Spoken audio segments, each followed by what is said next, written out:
Hello everybody and welcome to another episode of Card Games That Don't Suck, in which I'm joined by Kylie, thank you Kylie, to look at a two-player game. Is this the greatest two-player card game in the world? Some areas of the internet think it is, yeah. So this is Gin Rummy, it's a game played over multiple rounds. You're going to take turns being the dealer, but to begin with, you're going to deal out 10 cards to the player who's the dealer and 11 to the person who isn't.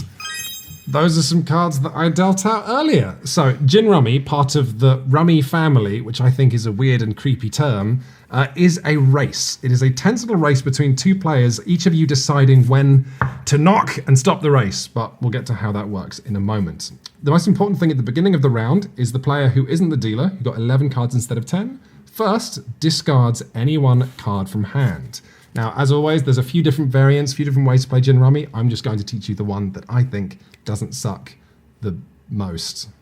Least most. So, pick any card from your hand and just pop it down there.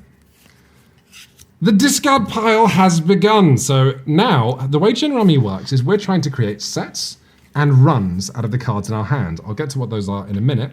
But the way a turn works is each player either draws blindly from the stack or picks up the top card of the discard. So I look at this, I think, maybe I want that. But then your turn has a second part, which is always picking a card to discard. Then it would bounce back to you. You draw from either and then choose one to discard, and it would go onto the discard.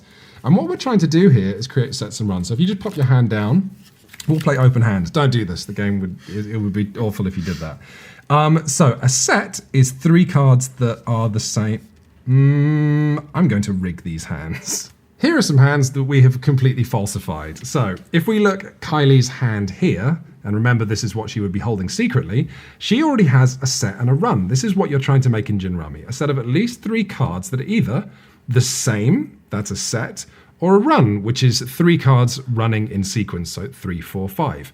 Aces are always low in Gin Rummy. However, what we've got up here are cards in Kylie's hand that she hasn't yet managed to pair up because she's got Jack Queen, which is the beginning of a run, 7-6, which is the beginning of a run, but these cards are what's called deadwood currently in her hand. Those are the cards that she hasn't quite been able to use yet. But if we look at my hand, I'm in a slightly worse situation because I have a set here, 8, 8, 8, and I've got a 6, 7, and that could be a 6, 7, 8, but cards in Gin Rummy can belong to a set or a run, but they cannot belong to both, so I have to decide where this 8 is going to go. Okay, so now let's pick up our hands and create like some semblance of order in the universe, as if we were really playing the game. So Gin Rummy works like this, with players drawing and then discarding, and then Kylie would draw and then discard until eventually someone does something very exciting, which is someone is going to draw, and then when they go to discard, they're going to discard it face down. And when they do that, that means it's over, it's finished, because one player has decided that this round is done. Now, let me show you a couple of different ways that a round might end. Oh no, Kylie, you're in trouble. This is called going gin. When I put that face down card, I then reveal my hand, and look, I've done everything. I've paired it all up. I've got a run here, I've got a set, I've got another set. I have no deadwood left. That means I've done really well, but we'll get to how you score things in a minute. Let's look at a future where I do less well. This is another way that I could have closed out the round. I'm not entirely finished. I have a run here, and I have a set here, but these 2 cards, they're not actually, they're deadwood still. They're not part of any other group. Now, I'm still allowed to end the round, even though I'm not technically done. I haven't gone gin, because the total value of cards I have left over is 10 or less. Now, this is easy to remember, because in Gin Rummy, the value of a card, if it's a number, is the number value. An ace is always 1, and all the face cards, Jack, Queen, King, are worth 10. So ace plus 7 is 8, so I'm allowed to do this. Now, what happens next is Kylie will reveal her hand. So, if your opponent didn't go gin when you end the round, you then put all of your cards out, and it's a case of seeing who has the least deadwood. But, and this is the exciting part of Gin Rummy, my penalty for being the one to close out that round and taking that gamble means that, Kylie, you now have an opportunity. You can take your deadwood and try and bolt it onto my sets. So this Jack and Queen, you could try and fit them onto my run or onto the set I've got here, but actually it doesn't quite work. If either of these were a king, you could chuck them there and join me. But That's not how this is shaken out for you. So I'm in the clear. What we then check is I have a total of 8 deadwood.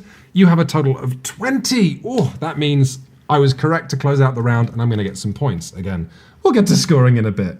But let's look at a future in which things go really bad for me. So, in this third possible way that a round of Gin Rummy ends, I've closed the game out, I've put that face down card, I've revealed my hand, Kylie's revealed hers, but now, Kylie can actually stick her king on my set there, and that means Kylie's total deadwood is just 4, and 4 is less than my total of 8, which means even though I closed the round out, Kylie, you win. She's really good. It's bad. But that means she's going to get even more points. There is a fourth way that a round of Gin Rummy ends, but this is really pretty unlikely. It's just if the draw pile ever has 2 cards in it at the start of someone's turn, which means you'll have a situation like this. And so if someone would go to draw and the draw pile just has 2 cards in it, then the round ends. No one gets any points because you're bad at Gin Rummy, and then you just have to start a new round. So let's move on to scoring. Let's talk about undercutting first, because A, it's exciting, and B, it's the cards we have right now. So you were able to undercut me there because your deadwood is 4 and mine is 8. That means that you're going to get a total of, 10 points for undercutting me, plus the difference between our cards. So out of my 8, you've got 4 difference there, plus 10 points for undercutting me. So you would get a total of 14. Thanks. Okay, great. If, however, you did not undercut me, then I would just get the difference between our cards. So I've got 8, you've got 14 there, so I would get 6 points, which is less good. However, if I go Gin, remember that future where I did all right and everything was like in a big set?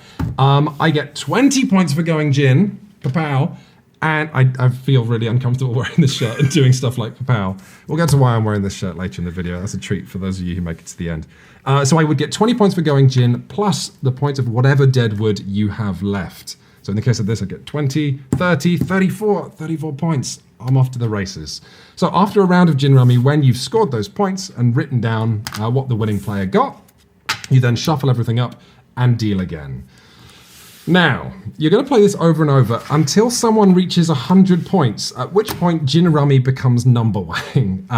So what we've got here, I've written all this down because it's insane. When someone hits 100, the game of Gin Rummy is over. And then the person who hit 100 gets another 100 points for winning, okay? If your opponent has 0 points, then you get an additional 200 points for winning, okay? Then you get a box bonus. Of course, everyone knows what a box bonus is. A box bonus is you get 20 additional points each for every hand of Gin Rummy, every round of Gin Rummy that you won. And then at the end of that, when you've got your total point values for both players, that's when you pay, the losing player will pay the winning player an amount of money based on how many points they lost by. That's right, this is a gambling game.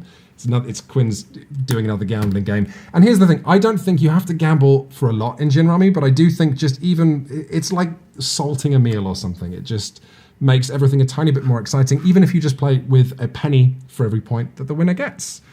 So that's Gin Rummy. It's good, it's exciting, it's the tension of not knowing what's in someone's hand. Chris, you played a lot of Gin Rummy, as I understand it.